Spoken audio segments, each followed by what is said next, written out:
তিনি আপনাদের উদ্দেশ্যে মূল কথা বলবেন।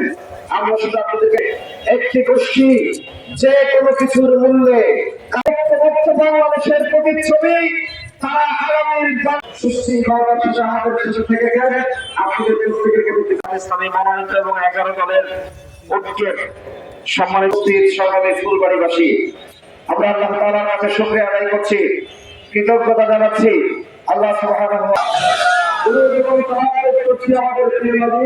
তাআলা 2008 সালে ইলেকশন ইঞ্জিনিয়ারিং এর মাধ্যমে একটি বিশেষ দলকে ক্ষমতায় আনা হয়েছিল। জাতির ভাগ্যের আকাশে কালো রেখা সেখানেই দেখা দিয়েছিল। এরপরে যে নির্বাচনটা হয় 13 সালের শেষে দিকে, সেই নির্বাচনে মানুষ ভোট দিতে পারেনি। সেখানে ভোট কেন্দ্রে ভোট গ্রহণের দায়িত্বে যারা ছিলেন তারা, আর চতুষ্পদ জন্তু যারা ছিল তাদেরকে দেখা গিয়েছিল, ভোটার ছিল না। পরবর্তীতে আপনারা খেয়াল করেছেন 18 সালে একটি নির্বাচন হয়েছিল। সেই নির্বাচনে পৃথিবীর গণতন্ত্রের ইতিহাসে যা ঘটেনি তাই ঘটেছিল। ভোট হয় দিনের বেলায়, আর সেই ভোট হয়ে গেছিল তার আগের রাত্রে। মানুষের ভোট দিতে যাওয়ার প্রয়োজন হয়নি।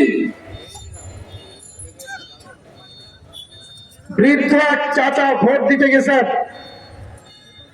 তার ভাইপোরা বলতেছে, চাচা কষ্ট করে আসার দরকার ছিল, আপনার দায়িত্ব তো আমরাই পালন করে দিছি। কেমন নেতৃত্বে যে ঐক্যবদ্ধ বাংলাদেশ তৈরি হয়েছে, ঐক্যবদ্ধ বাংলাদেশকে আগামী নির্বাচনে ভোটের মাঠে জয়যুক্ত করে একটি আগামীর স্বপ্নীল বাংলাদেশ বিনির্মাণের স্বপ্ন নিয়ে এদেশের মানুষ ভোট কেন্দ্রে যাবে ইনশাআল্লাহ। আন্দোলন শুরু করেছিল, সেই আন্দোলনকে তুচ্ছ তাচ্ছিল্য করে উড়িয়ে দেওয়া হয়েছিল। কল্পনাও করতে পারেনি যে এই আন্দোলনের শেষ পরিণতি কি হবে।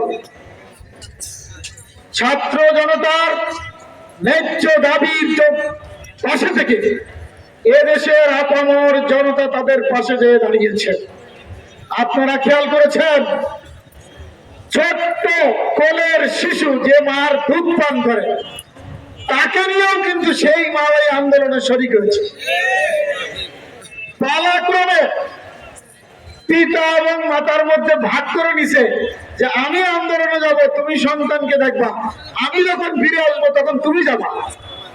এইভাবে ত্যাগ এবং কুরবানির নজরানা পেশ করে আমাদেরকে